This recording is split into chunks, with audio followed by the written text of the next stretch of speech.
Aula de Biologia hoje da primeira série, nós vamos falar sobre enzimas. Esse conteúdo está no capítulo 2 da apostila, páginas 16 e 17. Então, gente, vamos tentar entender, o que é uma enzima e qual é a sua função.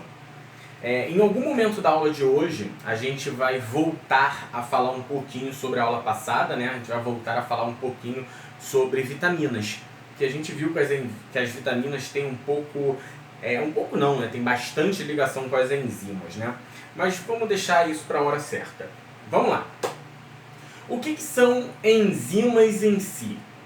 Enzimas são consideradas, um grupo especial de proteínas. Então, professor, enzimas são proteínas? São. Não está errado da gente afirmar que enzimas são proteínas. Mas o porquê que elas têm uma nomenclatura diferente? Por que elas são estudadas à parte? Por que a gente não encontra em nenhuma bibliografia as enzimas introduzidas dentro do contexto de proteínas?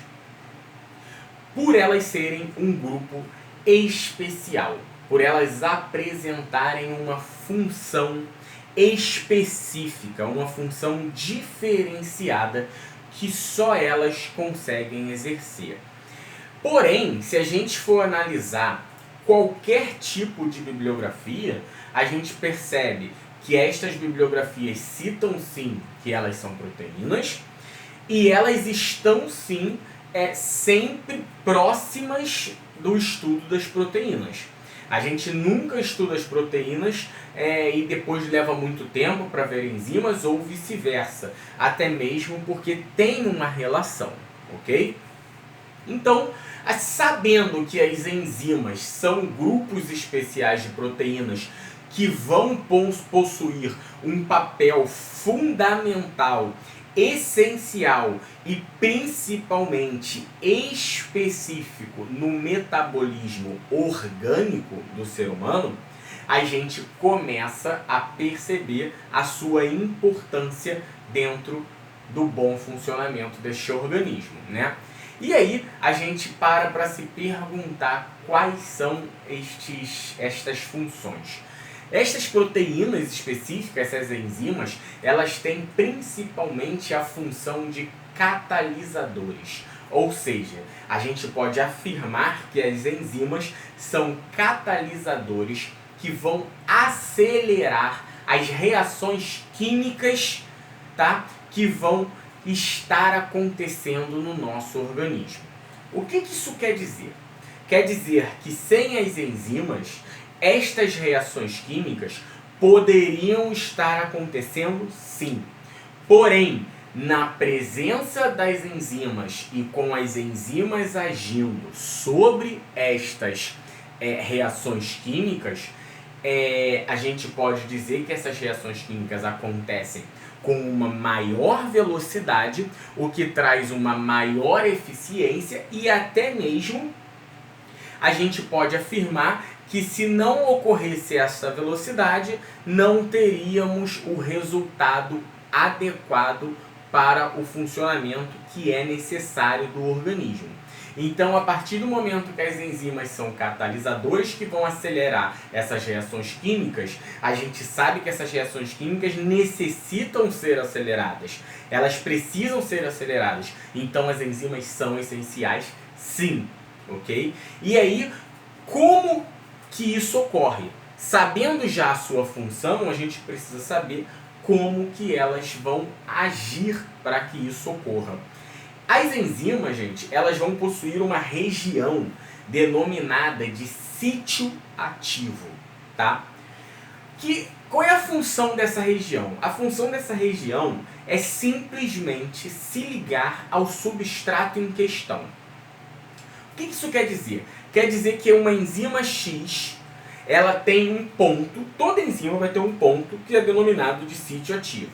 E esse sítio ativo é o ponto que vai se ligar com o substrato. Para que se ligar com o substrato? Para que ocorra as reações necessárias, ou seja, para que as funções da enzima sejam exercidas. E aí tem uma curiosidade. Cada enzima é específica para um substrato. Não é qualquer enzima que se liga a qualquer substrato. Tem enzimas específicas que se ligam a substratos específicos. Então isso tem uma nomenclatura. É o mecanismo de chave-fechadura, que vocês vão ouvir muito falar e podem se deparar com esse mecanismo em alguma prova. Mecanismo de chave-fechadura. É um mecanismo específico da enzima com o substrato, que é a ligação da região específica da enzima denominada de sítio ativo se ligando ao substrato em questão, ok?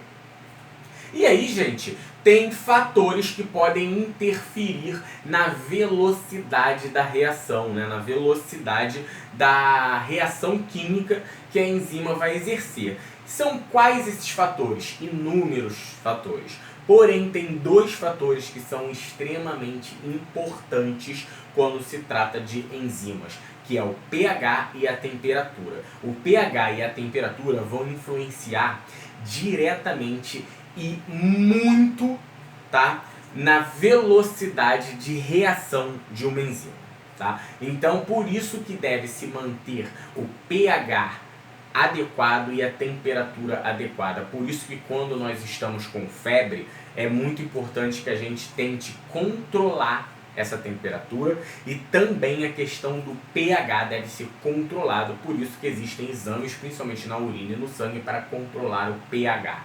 Ok? Então esses dois fatores são os principais. Gravem isso, que isso é questão de prova. Os dois não perguntam, eles já não dão essa dica, né? Eles perguntam quais são os principais fatores que influenciam na velocidade de reação de uma enzima. pH e temperatura, sem dúvida alguma, ok? Vamos lá então. Sabendo de tudo isso, a gente pode classificar as enzimas em dois tipos: simples e conjugada.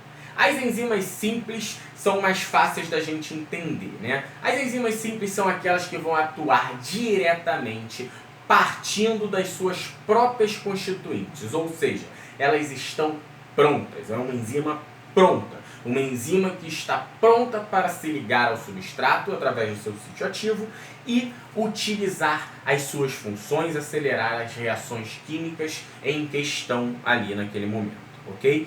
Já as enzimas conjugadas, a gente entra naquela questão que eu falei que voltaríamos lá nas vitaminas. As enzimas conjugadas, elas precisam, tá? Elas vão ser formadas por outras substâncias. Elas precisam, tá, estar associadas a outras substâncias. Ou seja, uma enzima conjugada, ela é formada, presta muita atenção que é complicado de entender. Uma enzima conjugada, ela é formada por duas partes. Uma parte proteica e uma parte não proteica. A parte proteica é denominada de apoenzima. E a parte não proteica é denominada de cofator. Ok? Até aí, ok. Duas partes. Uma proteica denominada de apoenzima e outra não proteica denominada de cofator. Se este cofator for uma substância orgânica, o que é uma substância orgânica? Uma vitamina. Ele vai ser o que? Uma coenzima. E sendo uma coenzima, ao se unir a parte proteica com a parte não proteica, que ambas são inativas, tá? Tanto a proteica como a não proteica separadamente são inativas. Quando se unem, elas formam uma holoenzima. E esta holoenzima, sim, é ativa e está pronta para pegar o seu sítio ativo e se ligar ao substrato e acelerar a reação química. Vamos lá. Enzima conjugada é formada por duas partes. Uma proteica, que é a apoenzima, e uma não proteica, que é o cofator. Se este cofator for uma substância orgânica, o que é uma substância orgânica? Uma vitamina. Nós vamos ter a formação de uma coenzima. Lembra que as vitaminas são coenzimas? Nós vamos ter uma formação de uma coenzima. Como a apoenzima, parte proteica, e a parte não proteica, o cofator, que agora é uma coenzima, porque tem lá a vitamina, né? São inativos separadamente, quando eles se juntam, eles formam uma holoenzima que passa a ser ativa e já pode ligar o seu sítio ativo ao substrato e exercer a sua função, que é acelerar a reação química. Ok, galera? Então, vê o vídeo quantas vezes for necessário. Eu sei que esse finalzinho da parte das enzimas conjugadas é um pouco confuso de se compreender, mas se prestar atenção, consegue entender. Gente, muito obrigado. Até a próxima.